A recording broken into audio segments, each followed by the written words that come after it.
오늘 우리 함께 나누실 말씀은 데살로니가 후서 3장 6절부터 18절까지의 말씀입니다. 데살로니가 후서 3장 6절부터 18절까지의 말씀 우리 함께 합독하시겠습니다. 형제들아, 우리 주 예수 그리스도의 이름으로 너희를 명하노니 게으르게 행하고 우리에게서 받은 전통대로 행하지 아니하는 모든 형제에게서 떠나라. 어떻게 우리를 본받아야 할지를 너희가 스스로 아나니 우리가 너희 가운데서 무질서하게 행하지 아니하며 누구에게서든지 음식을 값없이 먹지 않고 오직 수고하고 애써 주야로 일함은 너희 아무에게도 폐를 끼치지 아니하려 함이니 우리에게 권리가 없는 것이 아니요 오직 스스로 너희에게 본을 보여 우리를 본받게 하려 함이니라. 우리가 너희와 함께 있을 때에도 너희에게 명하기를 누구든지 일하기 싫어하거든 먹지도 말게 하라 하였더니 우리가 들은즉 너희 가운데 게으르게 행하여 도무지 일하지 아니하고 일을 만들기만 하는 자들이 있다 하니 이런 자들에게 우리가 명하고 주 예수 그리스도 안에서 권하기를 조용히 일하여 자기 양식을 먹으라 하노라. 형제들아, 너희는 선을 행하다가 낙심하지 말라.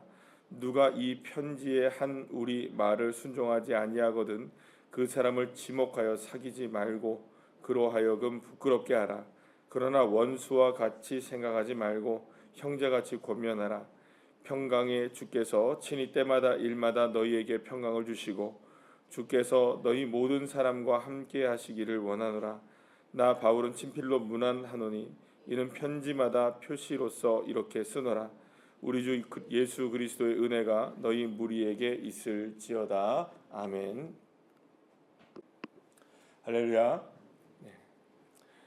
이제 그 데살로니가 교회에 보내는 편지의 마지막에 이르게 됩니다. 오늘이 이제 데살로니가 후서 마지막 말씀이 되겠는데요. 데살로니가 교회에 보낸 편지는 두 가지가 있었습니다. 전서가 있고 후서가 있죠. 사실 이 전서와 후서는 데살로니가 전서 후서는 지난번에 이제 데살로니가 그 전서에서 처음 말씀을 좀 드렸을 텐데 이 그 데살로니가 이 전서는 사도 바울이 쓴 13편의 서신서 중에서도 가장 먼저 쓰여진 서신서라고 보시면 됩니다. 그러니까 신약 성경 가운데 가장 먼저 쓰여진 성경으로 여러분들이 이제 생각하시면 되는데 이게 쓰여진 저작 연대가 대략 한 AD 40년 후반쯤 됩니다. 그러니까 예수님이 승천하신 다음에 한 10여 년 정도 되지 않았을 때 그때 쓰여진 서신서가 이 데살로니가 전서이고요. 데살로니가 전서가 쓰여진 다음에 약 한 1년 정도 걸리지 않아서 다시 쓴 편지가 이제 데살로니가 후서가 됩니다.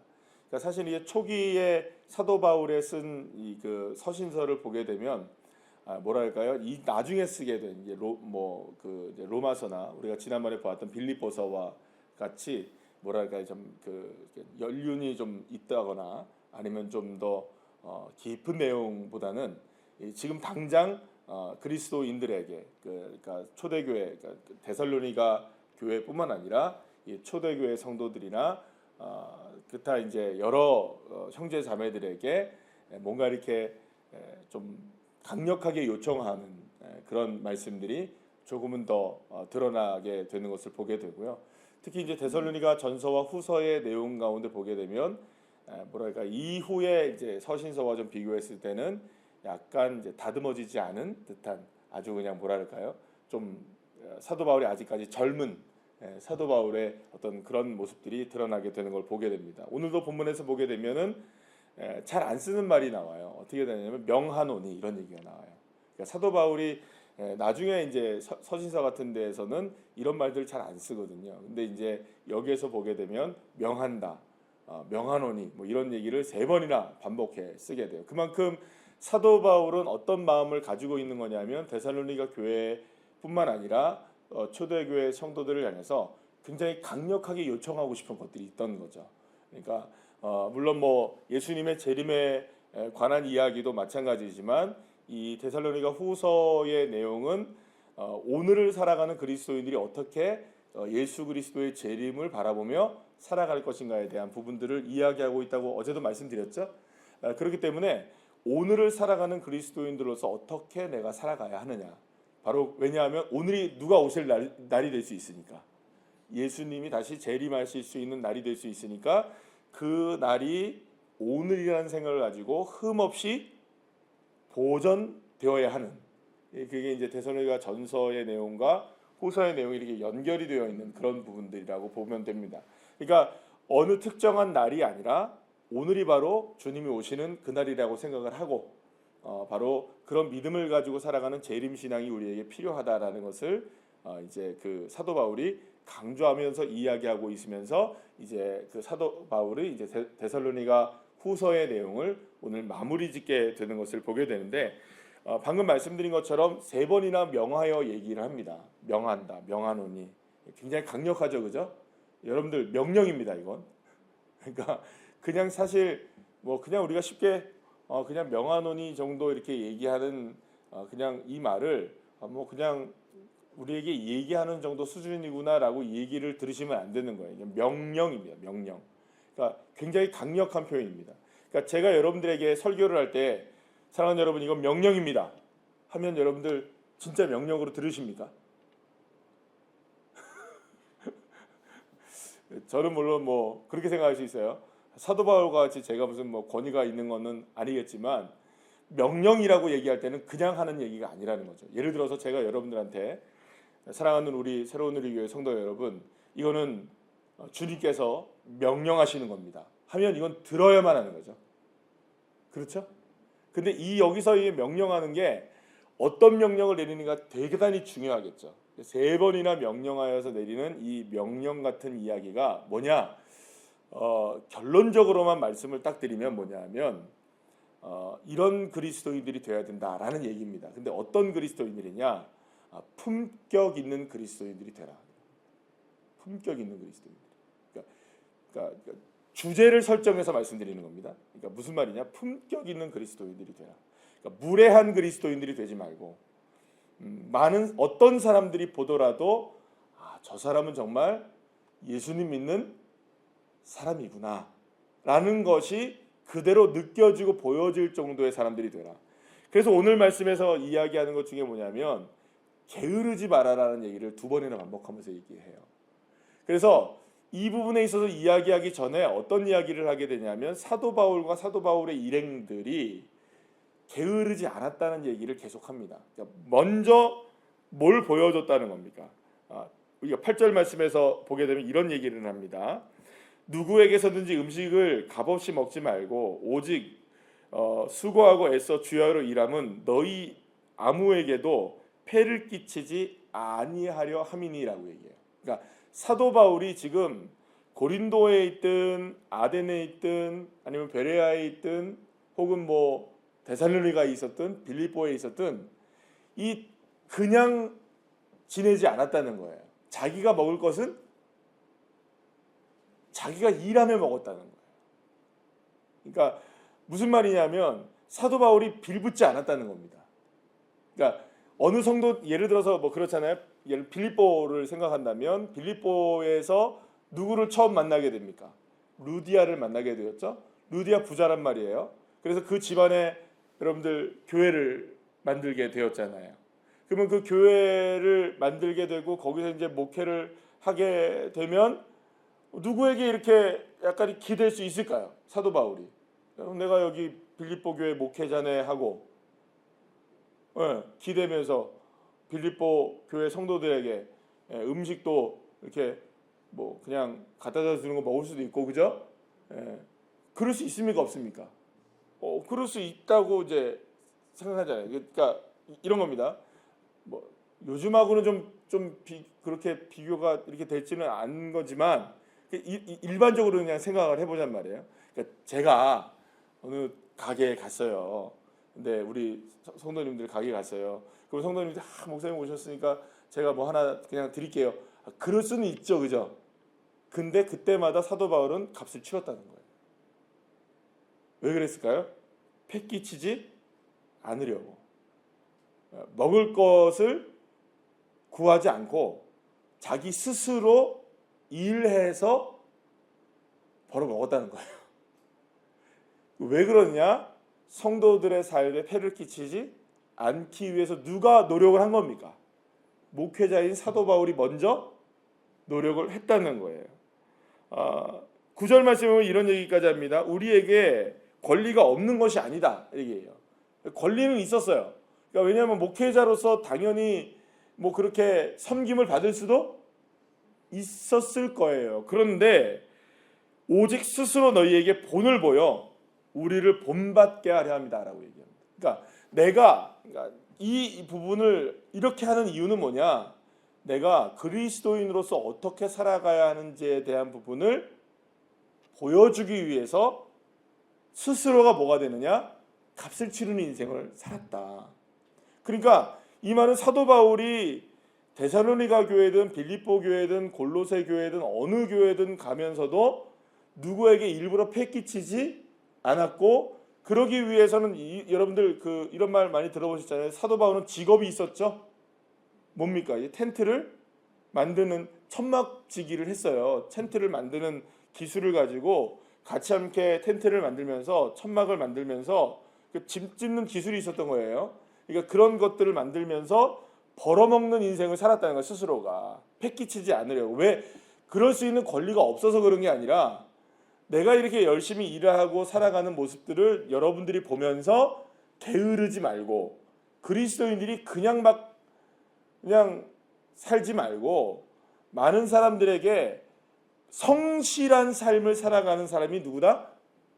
그리스도인이라는 것을 보여주기 위해서라도 사도 바울은 앞장서서 뭘 했다는 겁니까? 자기가 일하며 그렇게 살았다는 것을 이야기하고 있는 거예요. 그래서 10절 말씀에 뭐라고 얘기하냐면, 우리가 너희에게 함께 있을 때에도 너희에게 명하기를 누구든지 일하기 싫어하거든 먹지도 말게 하라. 우리가 들은즉 너희 가운데 게으르게 행하여 도무지 일하지 않고도 일을 만들기만 하는 자들이 있다. 일은 하지 않으면서 뭘 해요? 일을 만드는 사람들이 있습니까? 없어요. 그런 사람들이 있을 수 있다는 거예요.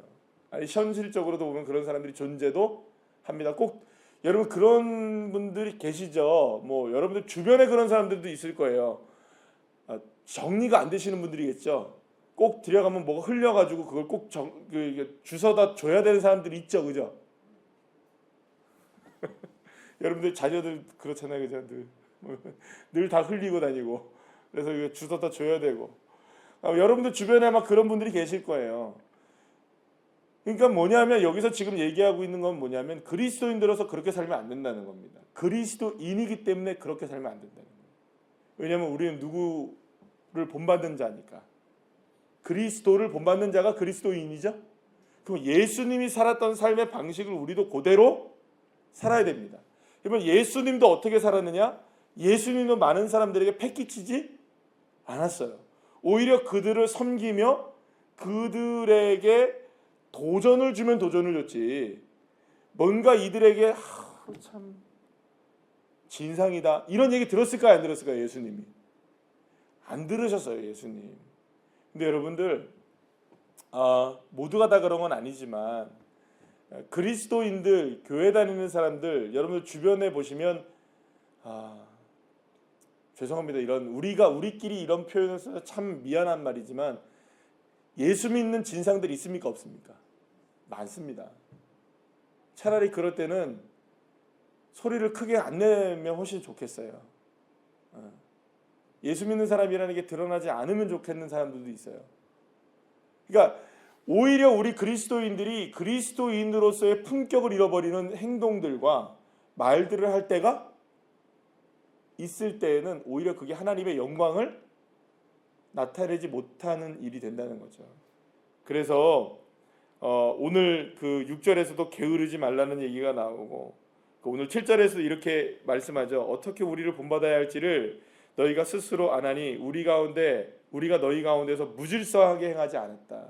그러니까 무질서하게 행하지 않았다는 말은 질서 있게 행했다는 말 자체가 그냥 어떤 의미냐, 우리는 질서를 지켰어요 이 정도의 이야기가 아닙니다. 줄 잘 서는 이야기가 아닙니다. 식사할 때 줄 잘 서는 이야기, 뭐 받아갈 때 줄 잘 서는, 이거는 이 얘기 아니에요. 질서를 지켰다는 얘기가. 어떤 이야기일까요? 품격이 있는 그리스도인들로 살아가야 한다는 것이죠. 그런데 그러지 못한 형제들이 만약에 주변에 있걸랑 어떻게 하라고 얘기하냐면 12절 말씀에서 뭐라고 얘기를 하냐, 이런 자들에게 우리가 명하여 주 예수 그리스도의 안에서 권하기를 조용히 일어나 자기 양식을 먹으라 하노라. 그러니까 그 이전에도 얘기죠. 이를 만들기 원하는 자들이 있다. 먹지도 말게 하라. 이런 얘기를 해요. 이 명한다. 그러니까 이런 사람들을 위해서 조용히 떠나라. 막 이런 얘기를 해요. 그러니까 이렇게 품격을 잃어버리고 게으르고 예수 믿는 사람으로서의 그 어떤 소금과 빛의 역할을 감당하지 못하는 사람들을 아예 형제 자매에게서 어떻게 하라고요? 그냥 떠나버리라는 거예요. 여러분, 굉장히 강력한 얘기죠. 여러분들 만약에 우리 주변에 예수 그리스도를 믿는 그리스도인으로서의 품격을 잃어버린 형제 자매들이 있고 게으르고 일을 안 하면서 일만 만들어내는 사람이 있어서 나가! 그러면 교회 부흥하겠다, 그죠?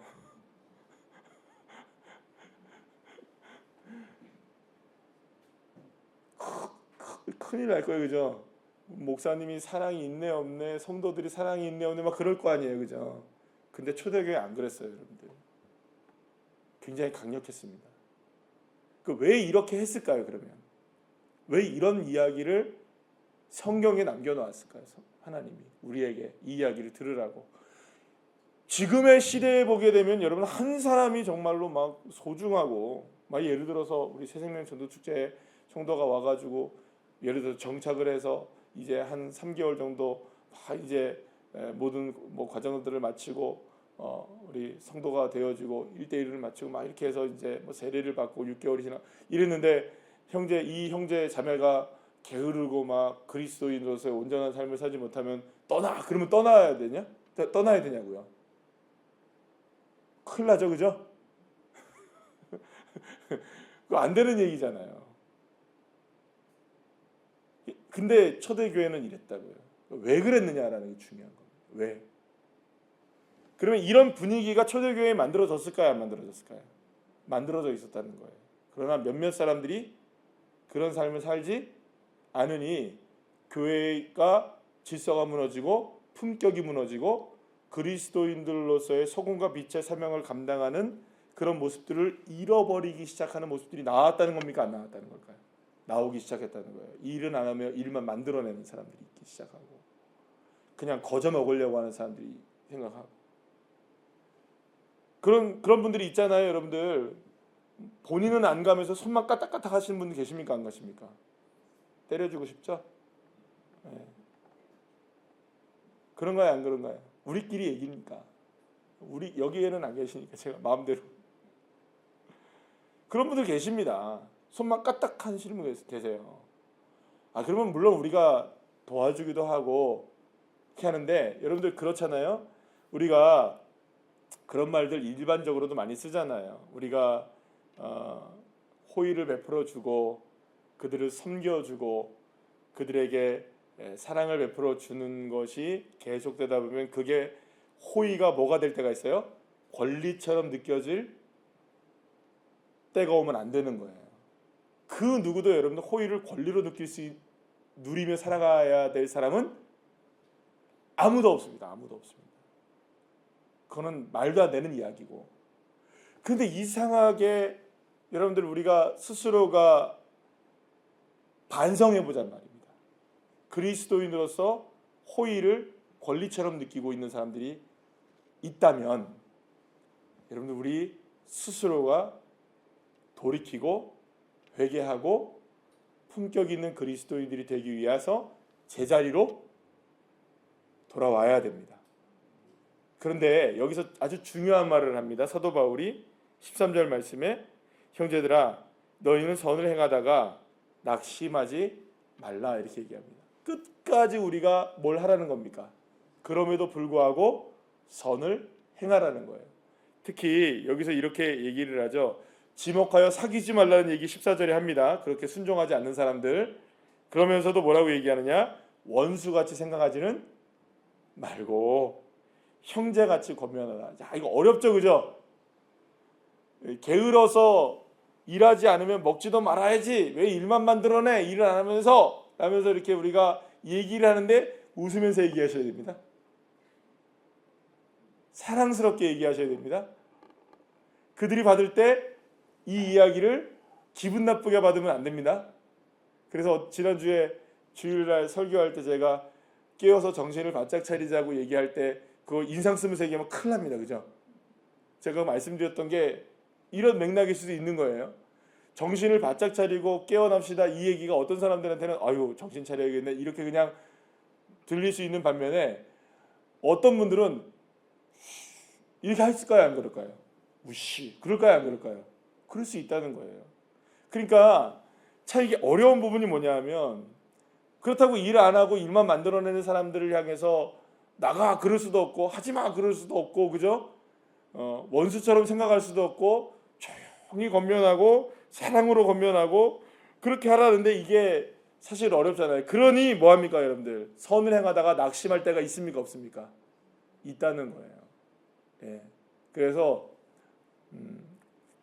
늘 언제나 그런 것 같아요. 살다 보니까 피해라고 말하기는 좀 그렇지만 피해를 본다고 해야 되나요? 아니면은 늘 희생하는 사람들이라고 생각해야 되나요?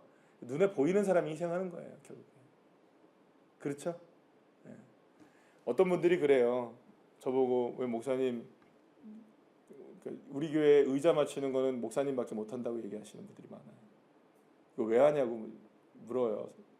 저는 눈에 보이니까 하는 거예요. 여러분들은 눈에 안 보여도 저는 눈에 보이니까 하는 거예요. 그러니까 눈에 보여야지 하는 거죠. 그걸 왜 하느냐? 이왕이면 앉아 있을 때 바른 자세로 앉아 있는 게 낫지 삐뚤게 앉아 있는 것보다는. 안 그래요, 여러분들? 네. 그렇습니까? 안 그렇습니까? 저는 여기서 보는 입장이잖아요. 그럼 의자가 틀어져 있으면 자세도 틀어질 수밖에 없어요. 방향이 바뀌어지는데요. 네. 그러니까 보이는 사람이 하는 거예요.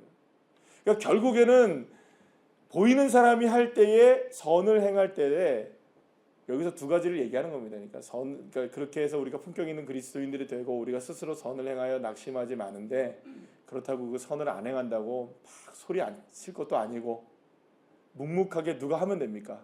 사도 바울이 스스로 뭐가 된 것처럼 본이 되었던 것처럼 조용히 본이 되시면 됩니다. 낙심하지 마시면 됩니다. 내가 했느니 안 했느니 이런 이야기 할 필요도 없이 그러니까 그렇게 생각하시면 됩니다. 눈에 보이는 사람이 하는 겁니다.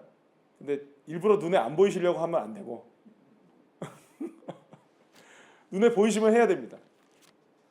눈에 보이면 그 마음에 오면 내가 순종하면 되는 거고요. 그러나 누가 못할 때 먼저 나서서 내가 해주면 되는 거고요. 그러니까 여러분들 소금과 빛이라는 것은 가만히 있어도 드러납니까 안 드러납니까? 드러나요. 소금과 빛은 가만히 있어도 드러나요.